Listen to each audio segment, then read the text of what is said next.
بسم الله الرحمن الرحيم.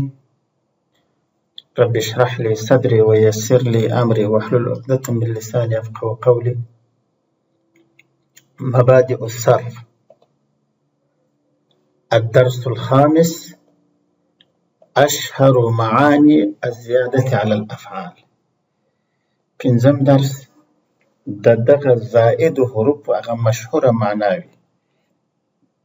دغه ته په دا وطني کتابونو کې خواص الابواب یا خاصیات الابواب وایي، خو هغه د خواص الابواب تعبیر صحیح نه دی، ځکه خواص خو دا معنی چې په دغه باب کې دا معنی پیدا کېږي، په بل یو کې نه پیدا کېږي.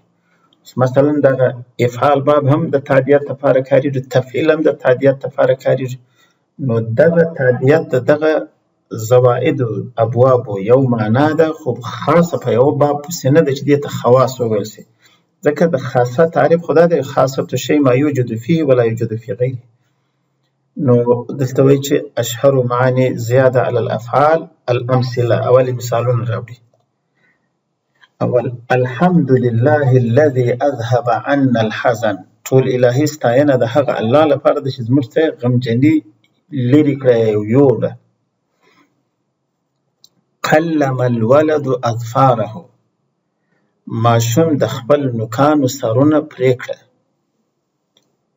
عافى الله المريض. الله مریض ته عافیت او روغتیا ورکړه. څلورم: استمع الابن نصيحة أبيه.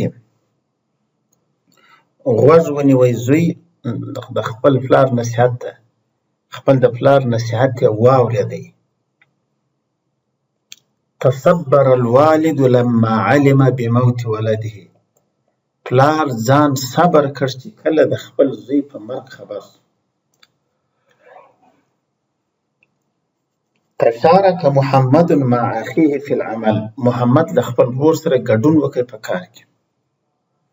اووم: استحجر الطين. خټه ډبره جوړه شوه، خټه په ډبرې واوښته.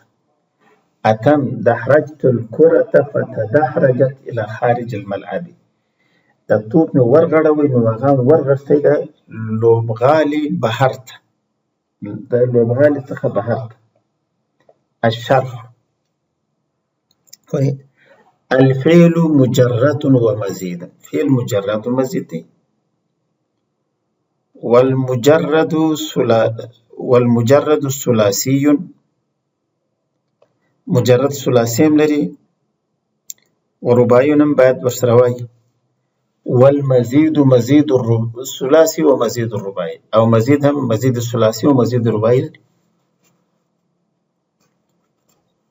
ولكن لماذا نزيد حروفا على الفعل المجرد؟ لیکن پوښتنه دا ده چې ولې پر دغه مجرد فعل موږ څه حروف ور زیاتوو؟ نو اوس دی مثالونه ښیي. وایي: علم ثلاثي مجرد. نزيد عليه التاء في اوله. په اول کې تا ور اضافه کوو. ونكرر عينه، او د عین هم تکراروو. فيصبح تعلم. نو تعلم ځینې جوړېږي. ثلاثي مزيد بحرفين. ثلاثي ده چې دوه حرف ور اضافه شوي دي. ووزنه تفعل. صحیح. ما الفرق بين علم وتعلم؟ اوس د علم او د تعلم په منځ کې فرق څه شی دی؟ اي ما فائده زياده التاء والتضعيف. د تاء او تضعيف د زیاتوالي فائده څه شي؟ نو دی وایي: ان الزياده على الفعل تكون مفيده لزياده في المعنى. زیادت د حروفو پر اصلي حروفو د فعل دا افاده ورکوونکی د زیادت په معنا کې. نو فعلم الشيء عرفه بنفسه. اوس علمه معنا خپله د یو شی وپېژندی، خپله په دې شي پوه شو. اما تعلم موږ وایي زده کړي. فمعناه ان هناك من علمه. د دې معنا خو دا ده چې یو چا ورښوولي دي، ولم یعلم من نفسه، د ځانه څخه دا نه دي زده کړي. نو مثالونه خو داسې کارېږي چې وایي: علمته المسألة. دته مې مسله ور زده کړه. فتعلمها. نو ده هم هغه زده کړه. فهو لم يعلم بنفسه. نو ده دا خپله په دې نه دی پوه شوی، بل أنا علمته بلکې ما د ته ورښوول. وهكذا لكل زيادة معنى، په همدې ترتیب هر زیادت یو معنا لري. دغه یوه صفحه تشه ده، دې کې دا یو دوهم نمبر خو فعل د دې تر مخ افعله ذکر و. نو دا افعله دا د یو بل فعل څخه ور اضافه کولی شو.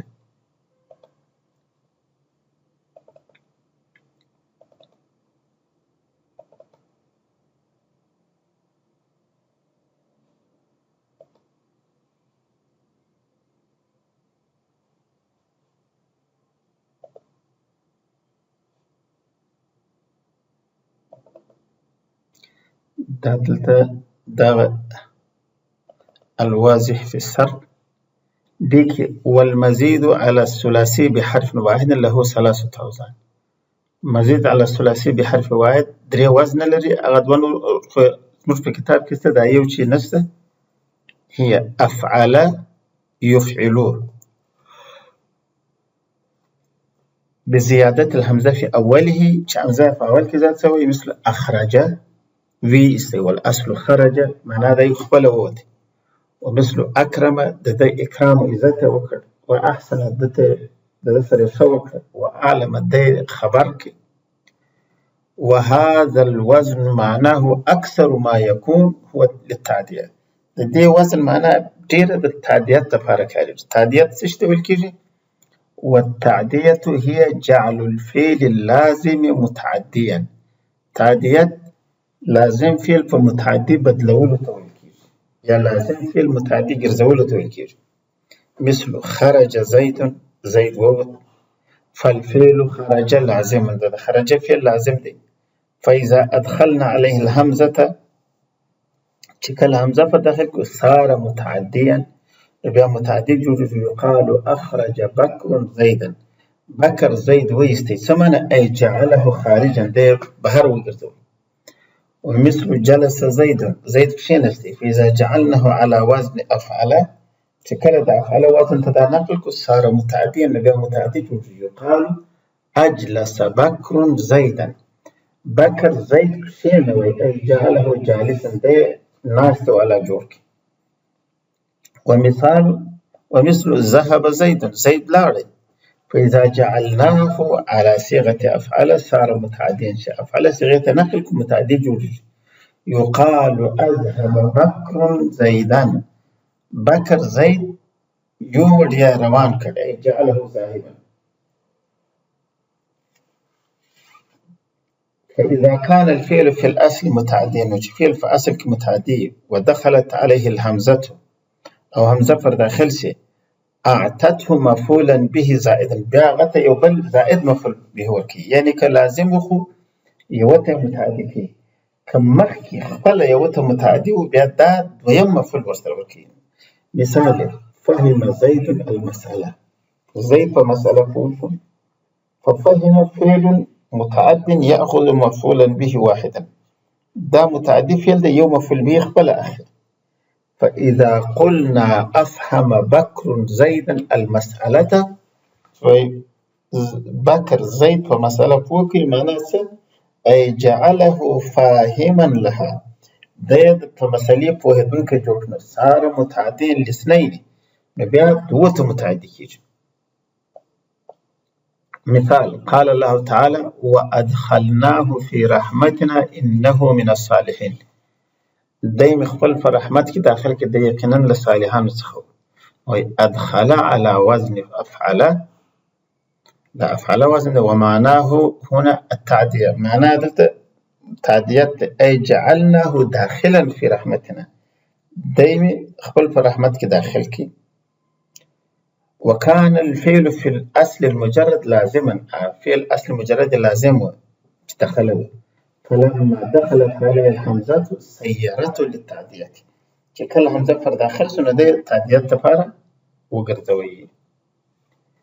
اوس دوهم فعل ان افعل خو د تعدیت لپاره کارېږي، دغه معنا ده یعنی لازم فعل متعدي کول. دوهم مزید فيه فعل چې دی فعل دی، مزید بحرف واحد. وتستخدم هذه الصيغة لإفادة المبالغة والتكسير. دا صيغه چې کاریږي ډېر د افادې د مبالغې او تکثیر چې په فعل کې کثرت راغلی. مثال قطع الجبن، پنیر پرې کړ. فصل قطعة منه، یو ټوټه ځینې بېله کړه. قطع الجبن څه معنا؟ جعله قطعا کثیره، هغه څو ټوټې کړي، یعنې پښتو کې وایي ټوټې ټوټې یې کړ. قطع الجبن ټوټه د پنیر څخه ټوټه بېله کړه، او قطع الجبن پنیر یې ټوټې ټوټې کړ. دا یعنې په فعل کې هغه یا په مفعول کې مبالغه ده چې ټوټې ډېرې کړي، لکه وغلقت الابواب، ډېرې دروازې یې بندې کړي، په مفعول کې کثرت. بل طاف حول الکعبة، د کعبې پر شاوخوا وګرځېدی، معنا دار مرتن او مرتين، یو ځل یا دوه ځله پر وګرځېدی. طوف معنا طاف کثیرا، ډېر پر وګرځېدی. دا بیا په فعل کې ده کثرت بیانوي. او یو بل قسم بیا په فاعل کې پر کثرت هم دلالت کوي، لکه موت المال، ډېر مال مړ شو، یعنې دغه مالونه چې مرګ وکړي، دا مالونه ډېر مرګ خو پر هر څه یو راځي، خو دا مالونه ډېر مړه شو. مرګ یې ډېر نه و، خپله دا فاعل د موت، دا مالونه ډېر مړه شو. ومن معنیها ایضا التعدیه، د معنیو څخه د تفعیل تعدیت هم دی. مثال فهم زید المسأله، زید په مسأله پوه شو، نو دلته وایي المسأله مفعول واحد، زیدا مفعول به اول. دا خو دا بل مثال دی. فهمت زیدا المسأله، ما زید په مسأله پوه کړ، نو وایي زید مفعول به اول، المسأله مفعول به ثانی. علم علم،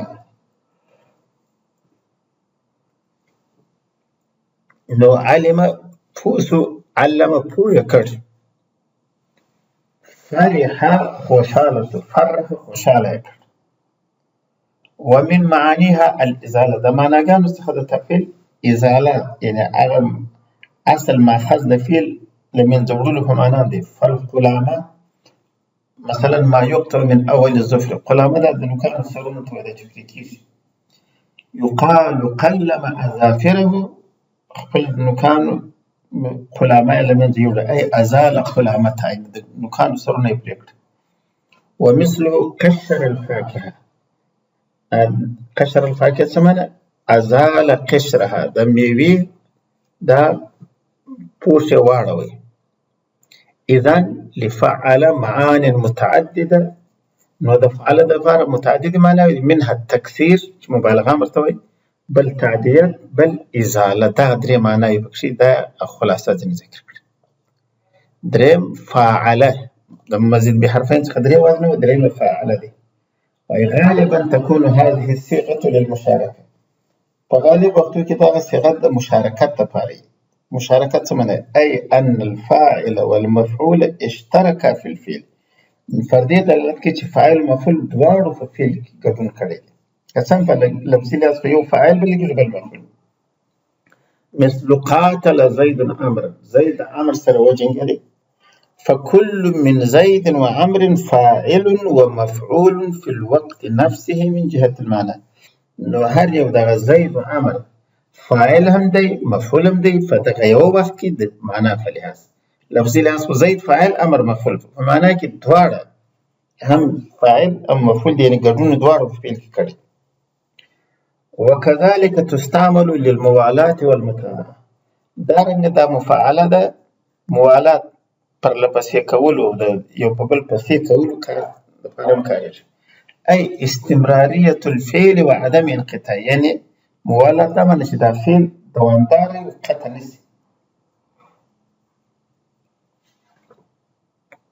مثال تابع الصيام، صام ایام متتابعا، یعنې پرلپسې روژې ولري. وقد تستعمل للسیروره، کله کله د سیرورت دپاره هم کارېږي. سیرورت معنی ګرځېدل، د سیرورت پر ځای کې تسییر د تفعیل باب د دغه مادې څخه کارولی وی، نو ډېر به ښه وي، یعنې ګرځول.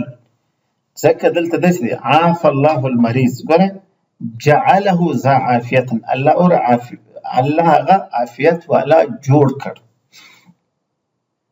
فعل للمشاركة والموالاة والسيرورة. نو دغه درو معنی د پاره کوي فعل ګډون د دواړو خواو، موالات پرلپسې یو کار ترسره کول، سیروره او ګرځول. ثانیا الثلاثي مزید بحرفین، دویم هغه ثلاثي چې مزید بحرفین دي.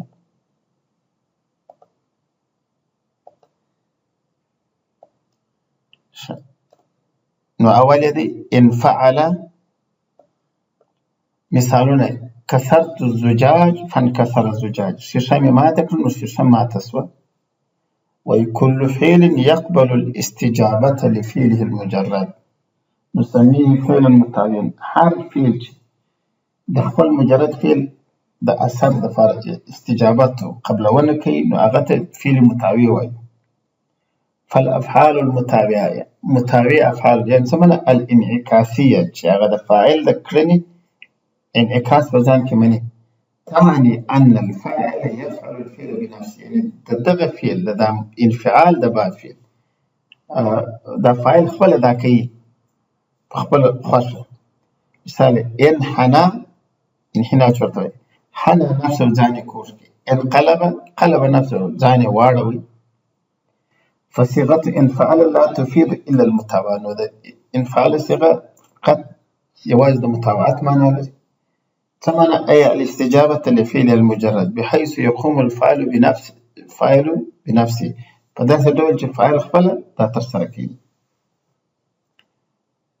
دویمه خبره ويكون الفعل المجرد متعديا فيصبح لازما لا يحتاج لمفعول به.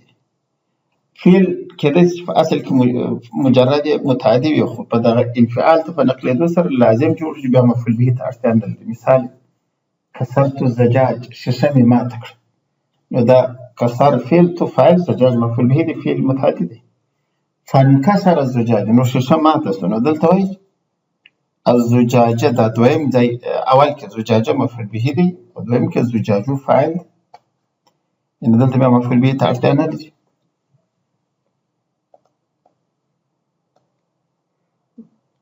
دویم فعل د مزید بحرفین ده افتعل دی. تكون هذه الصيغة احيانا كصيغة انفعل تفيد المتابعة. دغه صيغه کله کله د انفعل په شان بس متابعت او د فاعل د فعل اثر قبلولو په معنی کاري. لکه اوس جمعته فاجتمع، نو دا مال مراجمه کړه نو راجمع سو. رفعته فارتفع، دا شیان پورته کړه نو پورته سو. مزجته دا شی مې ګډ کړي، مثلا دا زعفران د اوبو سره ګډ کړه فامتزج نو ګډ هم سوه. وهذه الافعال متابعه لفعل، دغه فعلونه د مجرد د فعل متابع دي، دغه اثر قبلونکي دي. لكن قد تكون المتابعه لافعل، کله کله بیا د متابعت د افعل د فعل دي، افتعال د افعل متابع. لکه اوس اسمعته فاستمع، قوام بریدل نو دم واوریدل. اسمعته د افعال باب د استماع افتعال باب دی د هغه متابع ورکړي.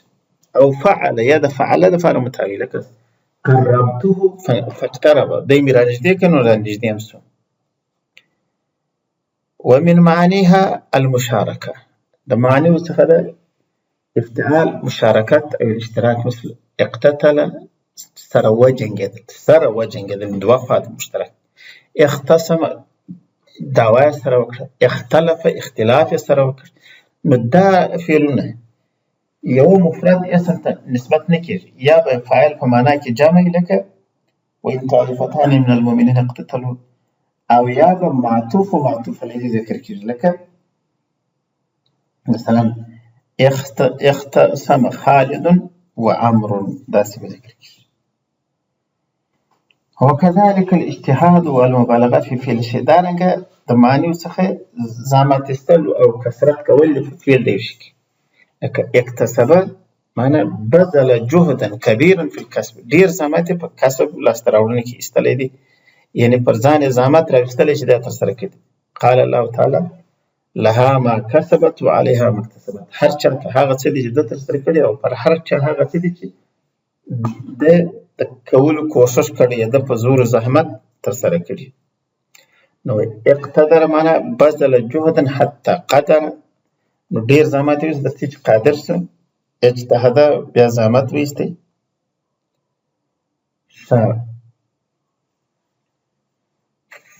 فافتعل للمشاركة والمبالغة والمتاونة.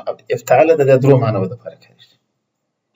ګډون دوه اړخیزه ګډون، مبالغه یعنې کثرت په فعل کې، او متابعت د بل فعل اثر قبلول. همدومره بس دی.